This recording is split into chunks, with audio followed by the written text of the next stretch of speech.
On Tuesday, it's back to work for Congress, and there are two big issues that are going to dominate the beginning of the president's second term: guns and the nation's debt. Join me now to debate those issues, Democratic Senator Chuck Schumer of New York and newly elected Republican Senator Ted Cruz of Texas. Welcome back as Senator Cruz to Meet the Press. Welcome to both of you.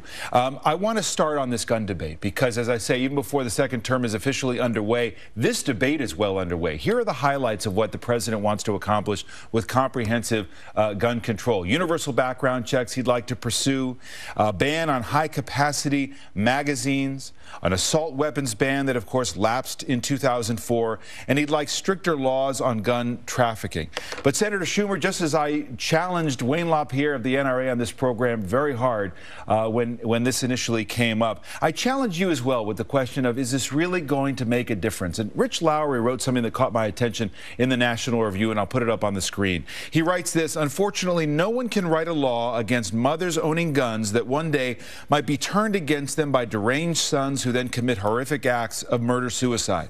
Shooting rampages are very hard to prevent because they're so often committed by disturbed young men without criminal records who don't care if they're caught and usually want to die. These are adult facts that don't intrude on the childish world of White House policy making. He notes Adam Lanza in Newtown, his own mother, of course, passed a background check. Right. Here's the bottom line. These laws are not perfect, and you'll always find certain exceptions, but they make a huge difference.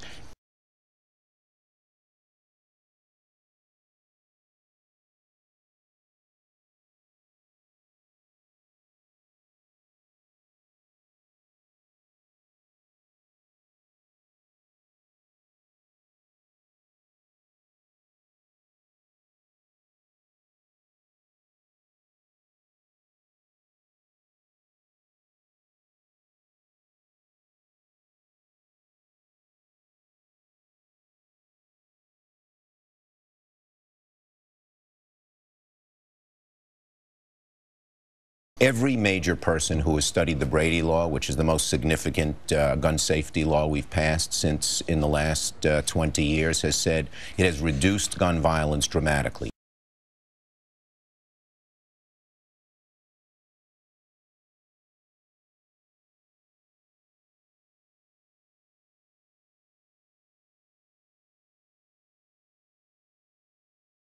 Law enforcement is totally for the Brady Law. And the idea that felons or people who are mentally infirm or people who are spousal abusers should be allowed to buy guns, most everyone agrees on that. But there's no overwhelming evidence that the assault weapons ban dramatically reduced this incidence of violence, nor was there an uptick in this kind of violence once the assault weapons ban lapsed. Well, the bottom line is that during the 10 years that the assault weapons ban was in effect, the use of those weapons in crimes went down a significant percentage.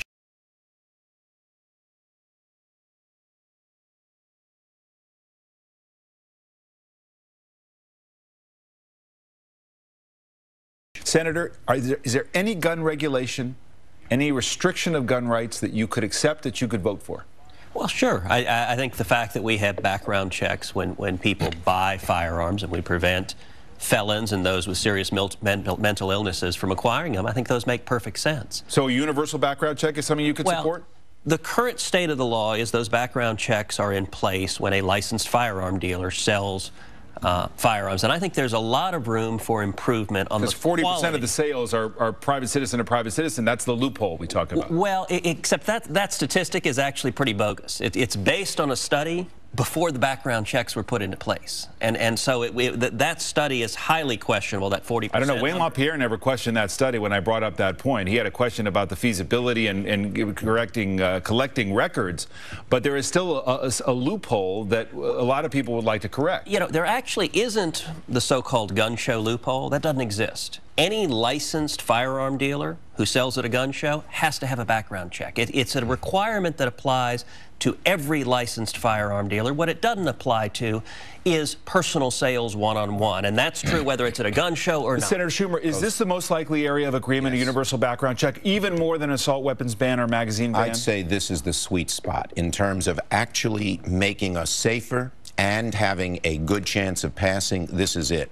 Right now, I'm the author of a universal background check bill. I am talking to pro-gun Democrats, excuse me, and Republicans. And I think you're going to see, a very likelihood in the next week or two, a proposal that has broad support for universal background checks. And I would say this to my friend Ted: if you are someone who's not a felon, you go into a gun store, a registered firearm dealer, and buy 20 guns, which you can. He'll do a background check on you. You can sell them to anyone you want, felon or anybody else. So there are huge holes in this law. And I would say this: the last time we made progress on the pro-gun safety side was tightening up this law for mentally ill people in 2007. I carried the law, and the NRA actually didn't oppose it.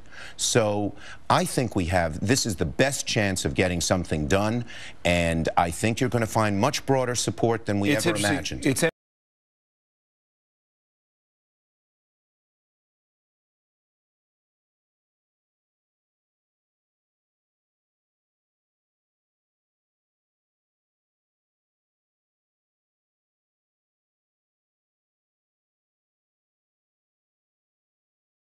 Interesting, Senator Cruz. The president said, look, to those Americans who live in states like your own, where there are very strong gun rights representatives, you're the ones who have to rise up and pressure those senators and congressmen and demand an assault weapons ban, a ban on magazines. And I wonder if the National Rifle Association has helped his cause with an ad that was released this week that talked about armed security guards. The president's skeptical that those could work, did not rule it out, but talking about the president's children and that issue of security. Watch a portion of that ad.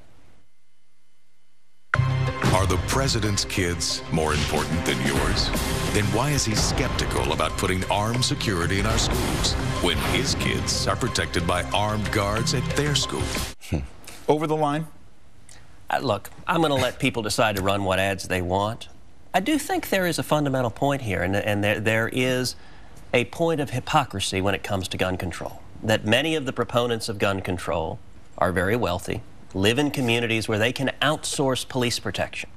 But you have a lot of people that are worried about preserving the safety of their own home. If you're talking to a single woman living in Anacostia who has the misfortune to live next to a crack house, to tell her she doesn't have a constitutional right to keep and bear arms, I think is fundamentally wrong. Senator, this is a narrower point about armed guards in school. This happened to be an ad that's factually inaccurate. The president's children are protected by the Secret Service, and that's not their own choice. And yet you're trying to make a broader point, which I understand. But you think this is a constructive part of the debate and moving the public mood? What I don't think is constructive is what the president is doing right now, which is within minutes of that horrible tragedy in Newtown. The president began trying to exploit that tragedy to push a gun control agenda that is designed to appeal to partisans, designed to appeal to his political partisans. Number one, it would have done zero to prevent the crime in Newtown.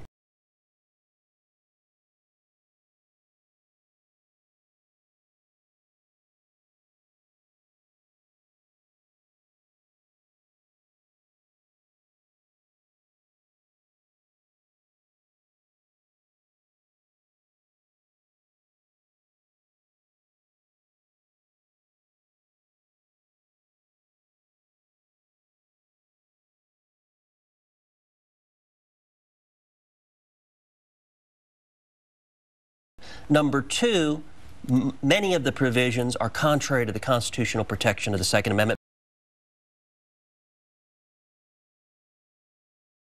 But number three, they don't work. You know, Chuck said a minute ago, the assault weapons ban was tremendously successful.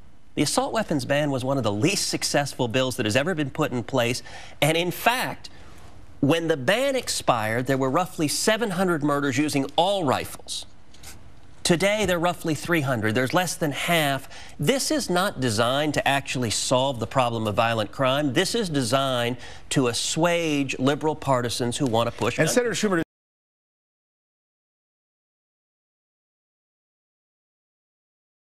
challenge you. The president did not challenge any people in his liberal base. He talked about all these measures. He did not talk about video games. He didn't talk about violence in Hollywood, where he gets a great deal of his campaign funds. He didn't do anything to make his own folks uncomfortable. He just said to Senator Cruz's constituents, rise up and force him to vote for gun control. David, I don't think that's fair. The president has talked about generally dealing with violence in our society. I agree with that. But to take guns off the table, you know, to not talk about guns when it comes to gun violence is to not talk about smoking when it comes to lung cancer.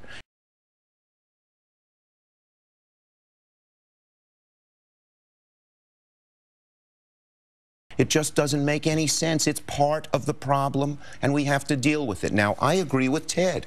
There's a right to bear arms. I want to see that lady, if she wants to have a firearm in her house, have it. And I think those of us in the pro-gun safety movement should accept the Heller decision and say there's a constitutional right to bear arms, and it's no less important than the right to free speech, the right against search and seizure. But Heller also said that there should be reasonable limitations. They're allowed reasonable limitations. I don't think that lady needs an assault weapon. I don't think she needs a 100-round clip. I don't think, for instance, that those things would help her in any way. And so